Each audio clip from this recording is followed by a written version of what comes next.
జైత్రి infrastructure company case దర్యాప్తు ఇప్పుడు speedup అయింది. ఇందులో భాగంగానే ఎండీ కాకర్ల శ్రీనివాస్ ను ఈడీ అధికారులు కోర్టుకు తరలించారు. ఇప్పటికే గాంధీ హాస్పిటల్లో వైద్య పరీక్షలు పూర్తి చేశారు. ప్రీలాండ్ పేరుతో ఎండీ కాకర్ల శ్రీనివాస్ ఏకంగా 300 కోట్ల రూపాయలు మోసం చేసినట్టుగా అధికారులు గుర్తించారు. కాగా ఇదే కేసులో కాకర్లను నిన్న చెన్నైలో అదుపులోకి తీసుకుంది ఈడీ. గత నెల 20న PMLA యాక్ట్ కింద కేసు నమోదు చేసి దర్యాప్తు చేపట్టారు.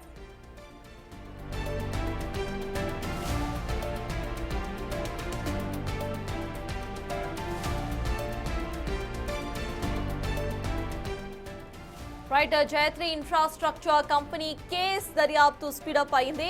ఇందులో భాగంగానే ఎంటీ కాకర్ల శ్రీనివాస్ ను ఈడీ అధికారులు కోర్టుకు తరలించారు. ఇప్పటికే గాంధీ హాస్పిటల్లో ఆయనకు వైద్య పరీక్షలు సైతం పూర్తయ్యాయి. ప్రీలాండ్ పేరుతో ఎంటీ కాకర్ల శ్రీనివాస్ ఏకంగా 300 కోట్ల రూపాయల స్కామ్ చేసినట్టుగా గుర్తించారు అధికారులు. దీనికి సంబంధించిన పూర్తి అప్డేట్స్ మా ప్రతినిధి విజయ్ అందిస్తారు. విజయ్, చెప్పండి, కేసుకు సంబంధించిన అప్డేట్స్ ఏంటి? PMLA కింద కేసు నమోదైనట్టుగా తెలుస్తోంది. అసలు పోలీసులు ఏమంటున్నారు? అక్కడ అప్డేట్స్ ఏంటి విజయ్?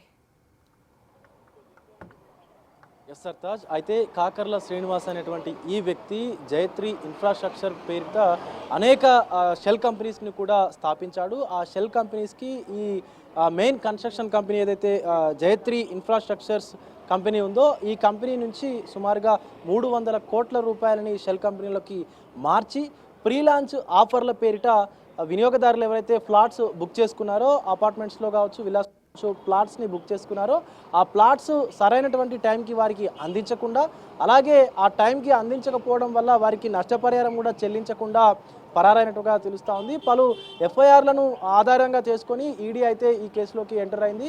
గత నెల 20వ తారీఖు కూడా ఈడీ కేసు నమోదు చేసిన తర్వాత ఇటు కాకర్ల శ్రీనివాసు పారిపోయినటువంటి పరిస్థితి కూడా కనిపించింది. ఎటకేలకు నిన్న చెన్నైలో కాకర్ల శ్రీనివాస్ని అదుపులోకి తీసుకుంది ఈడీ.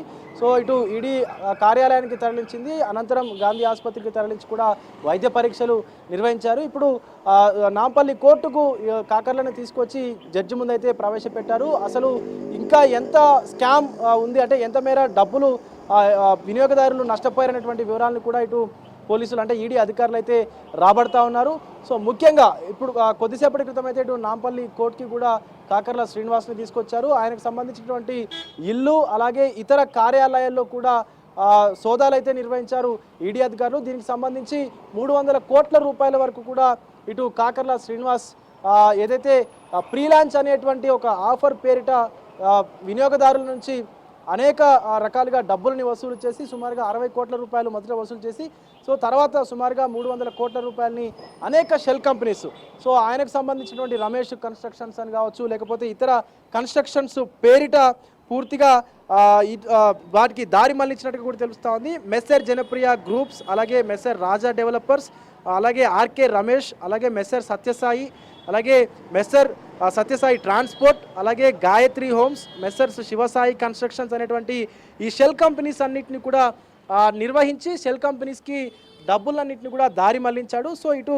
ఈడీ ఎంటర్ అయిన తర్వాత prevention of money laundering act ప్రకారం అయితే ఇటు కేసు అయితే నమోదు చేసింది. సోదాలు నిర్వహించిన అనంతరం అనేక దానికి సంబంధించినటువంటి సాక్ష్యాధారాలను కూడా దొరికిన తర్వాత అంటే సాక్ష్యాధారాలను కూడా తీసుకున్న తర్వాత ఈడీ పూర్తిగా రంగంలోకి దిగి ఇటు కాకర్ల శ్రీనివాస్ని అయితే అదుపులోకి తీసుకొని విచారణ కూడా జరిపింది. విచారణ అనంతరం కోర్టు ముందు కూడా హాజరుపరిచింది. సో ఇప్పుడు మరొక అరగంట వరకు కూడా ఈ యొక్క విచారణ అయితే కొనసాగేటువంటి అవకాశం కూడా కనిపిస్తూ ఉంది. అనంతరం ఇటు కాకర్ల శ్రీనివాస్ని కూడా రిమాండ్కు తరలించేటువంటి అవకాశాలు కూడా కనిపిస్తూ ఉన్నాయి. ఎందుకంటే ఈ షెల్ కంపెనీలే ఉన్నాయా అంటే ఇప్పుడు మనం ఇందాక చెప్పుకున్నటువంటి సుమారుగా 7 షెల్ కంపెనీస్ అయితే కాకర్ల శ్రీనివాస్ స్థాపించి వాటికి సరైనటువంటి ఆఫీసులు కూడా లేకుండా ఇళ్లలో లేకపోతే రెంటెడ్ హౌస్లో వాటిని నిర్వహిస్తూ ఆ షెల్ కంపెనీస్ అన్నిటికీ కూడా జైత్రి ఇన్ఫ్రాస్ట్రక్చర్ పేరిట డబ్బులన్నింటినీ కూడా ట్రాన్స్ఫర్ చేసి వినియోగదారుల నుంచి ఎవరైతే కస్టమర్స్ ఉన్నారో కస్టమర్స్ నుంచి తీసుకున్నటువంటి డబ్బులన్నీ కూడా షెల్ కంపెనీస్లో